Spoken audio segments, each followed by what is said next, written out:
items, according to Dr. Samate, will greatly improve service delivery in the surgery and emergency units.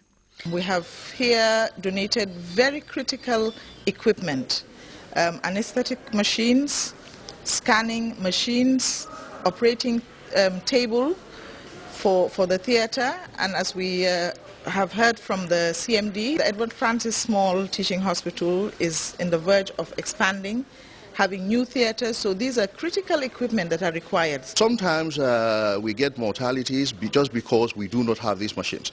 We have a beautiful surgery, patient is sent to the ward, no suction machine, so even if they aspirate, nothing can be done. What we did was we ran through all the wards to find out which one has a functional suction machine for us to be able to, so this is a wonderful machine. Now, the portable X-ray machine, what that means is that we can do X-rays on the spot. We can do them at the emergency room when patients come in with severe injuries. We can do chest x-rays there. We can do abdominal x-rays there. So if there are injuries, we can identify them on the spot and take immediate action.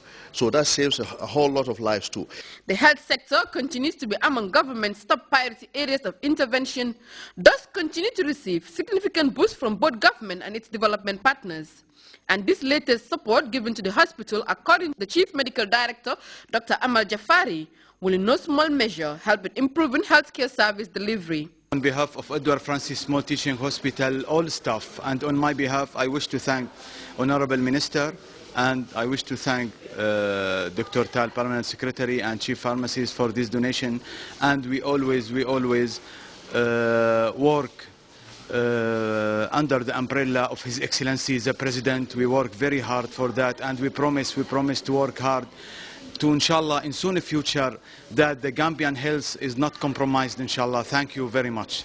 Cognizant of the fact that the Edward Francis Small Teaching Hospital is the country's main referral center, officials are therefore pleading for more assistance in making the hospital one of a kind in the region. Aissatou Badian Sarr, Grts. We will be back with news from outside the Gambia after this break.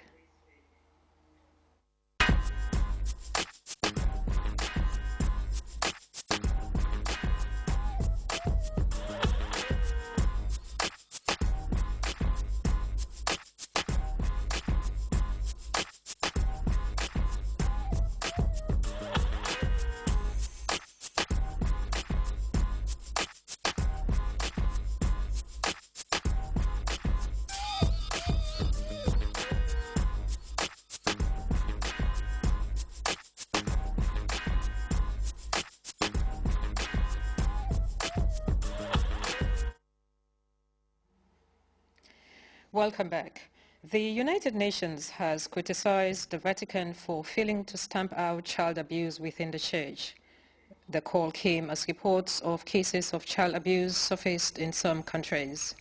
The Vatican is accused of covering up the abuse of tens of thousands of children worldwide. Meanwhile, victims of child abuse have welcomed the UN report as timely.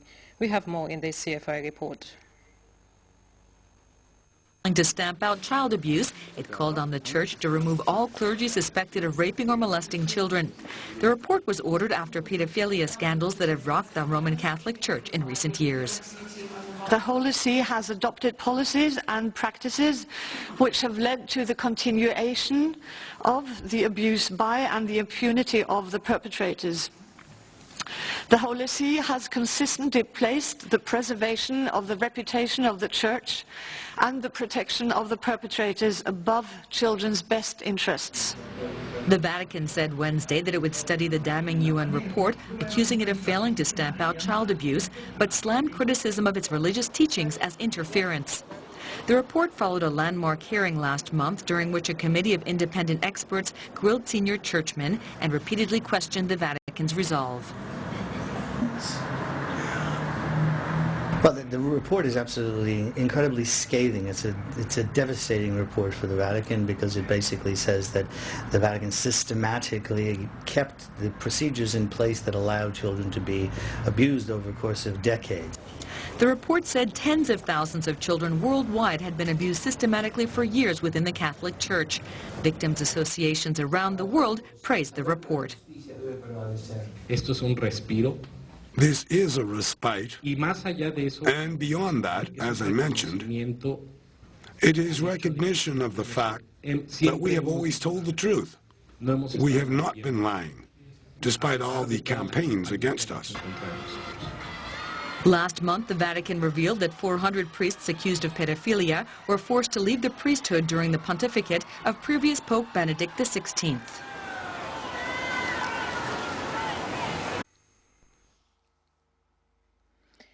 Burundi has celebrated the 20th anniversary of its Unity Charter amidst a boycott by the main Tutsi party, which is engaged in a power struggle with the Hutu-dominated government of President Pierre Nkurunziza. The Peace Charter was intended to unite the two main groups who have fought each other for control of the country. The ensuing political impasse risks plowing the country into instability as both sides had in their positions. Anniversary of its Unity Charter. But unity has been somewhat strained. No member of UPRONA, the main Tutsi party, attended the ceremony. The party is engaged in a power struggle with the Hutu-dominated government. 3 UPRONA cabinet members recently resigned in reaction to the sacking of the country's vice president, a member of UPRONA. Instead of building fraternity, we are fighting. It's really a shame. We risk following the devil instead of God. The Charter on National Unity was adopted in a referendum in 1991. The aim was to bring Hutus and Tutsis closer together. But it did not prevent the outbreak of a bloody civil war 2 years later. People are afraid once again. The first vice president and the head of UPRONA, both Tutsis, are in hiding and fear for their lives.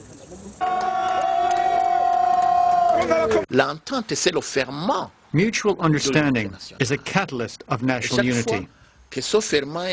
Each time this catalyst is set aside, national unity is disrupted. In order to reassert national unity, we need to create a climate of friendliness, to communicate, debate, and discuss. The crisis is a serious one. It risks completely undermining the Arusha Peace Accord, a fragile political compromise signed in 2000 between Burundi's Tutsis and Hutus. Protesters in Niger have taken to the streets to express their displeasure against the French uranium mining giant Areva.